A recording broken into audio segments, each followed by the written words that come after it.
Stephen Flynn, the new Westminster leader for the SNP, is with us. Hi. It's good Hello, to see good morning. you. How are you? Thanks for coming in. Much appreciated. Can I ask you about that to start with, and then Yes, we can move on to other things? Do you know what it says about how much money you have managed to have earned in addition to, or been donated in addition to your salary? I'm a particularly boring MP who just gets on with their job of representing their constituents, so I'd expect it to say absolutely nothing, as is the case for most of my colleagues, to be honest. I think it's just I think it's about £6,000, £3,000. There you go, £3,200 in total. So very different to what some of the others. Can you clarify those figures for us? Yeah, of course. When I was first elected to Parliament, I was also a sitting councillor in Aberdeen, so that was just the overlap between me ending my period on the local authority and, of course, joining Parliament. It wasn't a second job per se, it was just an overlap.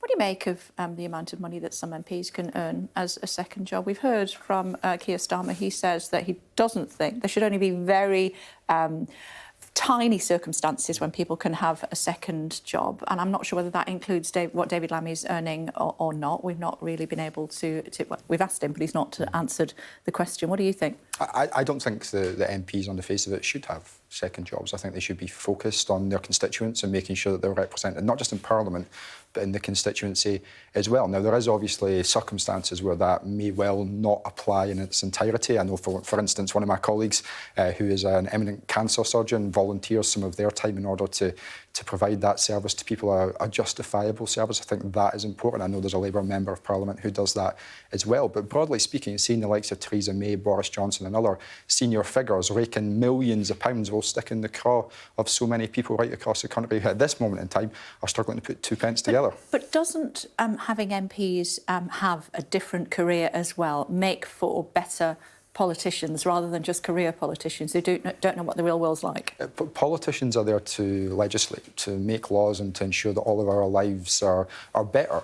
They're not there to be celebrities, they're not there to feather their own nest, and they're certainly not there to rake in millions of pounds through and course entirely because of the position that they have in Westminster. Theresa May is not getting invited to these things because she's a particularly good or engaging speaker. She's getting invited because she used to hold the office of Prime Minister. And I think we need to have a realistic discussion about whether that's appropriate or not. I don't think it's appropriate, and I think the overwhelming majority of the people don't think it's appropriate. Congratulations on the new job. Why did you feel that you wanted to oust Ian Blackford? I think it's important in this discussion to reflect upon the fact that where we are as Scottish National Party MPs at this moment in time is in an invidious position.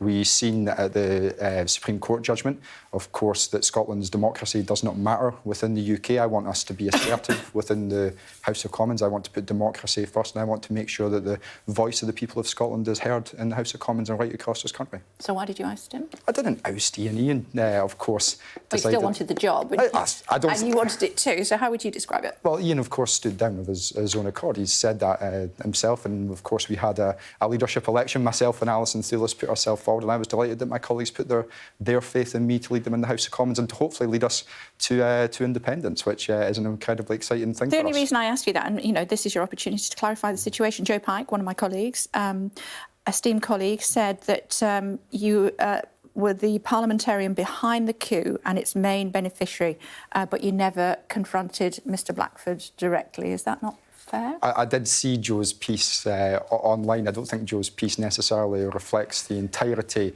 of reality, I'm afraid to say. And of course, well, I don't think what Joe said was accurate. He said to me that a list was put forward, a list I'd never seen a list in any way, shape or form. He also made a number of other assertions, comments from my colleagues as well, which I did find a little bit questionable, I have to say. But this is the nature of the world that we live in, sadly. OK, so how do you feel about the suggestions that you're at the heart of a laddish group of beer-swilling separatist MPs? Oof, it sounds on like a Monday morning. It sounds like a pretty exciting life, but it's not the one that I lead.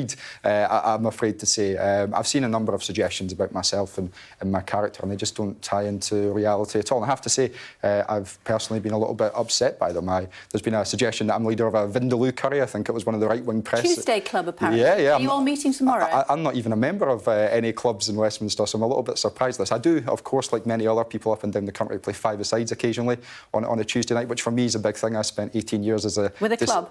No. I spent 18 years as a disabled man, so the the opportunity to go and play football on a Tuesday night is something which I gratefully appreciate. I do it about once a month with a group of other people, staff included. I don't think there's anything wrong with people wanting to play five-a-sides, but the assertions that I like curry, that I drink, but I don't even like curry. This isn't going to win me votes, particularly in Scotland. I don't even like it, and I'm getting told that I'm the leader of a Vindaloo club. It's all a little bit absurd, to be honest. OK, let's just talk about Patrick Grady and then we'll move on. Patrick Grady was found to have acted inappropriately towards a male SNP member, but you restored the whip to him? So Patrick's decision, his decision at an SNP social event to touch a member of staff on the head, neck and shoulder was completely out of order. It was wrong and it should never have happened. The House of Commons agreed with that, which is why they put in place a 2-day suspension. The SNP group at that time, back in June or July, agreed with that as well and put in a suspension for Patrick. And of course the party, our National Secretary referred Patrick to the Member Conduct Committee. Patrick was given a 6-month suspension from the party. That suspension from the party elapsed. And of course, if you are a member of the Scottish National Party, you are entitled to sit as an SNP member at Westminster or indeed anywhere else. Has he learned his lesson? I would hope so. Certainly from the report which I read, which was the expert panel report which put forward its recommendations in relation to Patrick's suspension, they said that he had. They said that he'd gone through training. From my brief discussions with Patrick, I know he is full of regret and remorse. And certainly all I can say is I'm incredibly sorry that the complainant has had to go through this. And I hope that we don't have a repeat of this with anyone. Touched inappropriately, are they content with what the outcome is now? Judging by what I've seen in the media, I don't think that the complainant is happy. Of course, the fact that they were touched on the head, shoulder and neck shouldn't have happened. It would be an extremely difficult thing to happen to anyone, least of all a staff member from someone above them with a position of privilege. Patrick recognises that was wrong. The party has gone through its disciplinary process. That 6 months suspension has concluded, and of course, as I said, once that 6 months suspension is concluded, I've got to be in a position where he's a member of the SNP group. Now, I think in your new role, you've already written to Sir Keir Starmer asking him to team up with your party to defeat these new legislative plans for minimum service levels during strikes. Does that mean that you're in favour of strikes?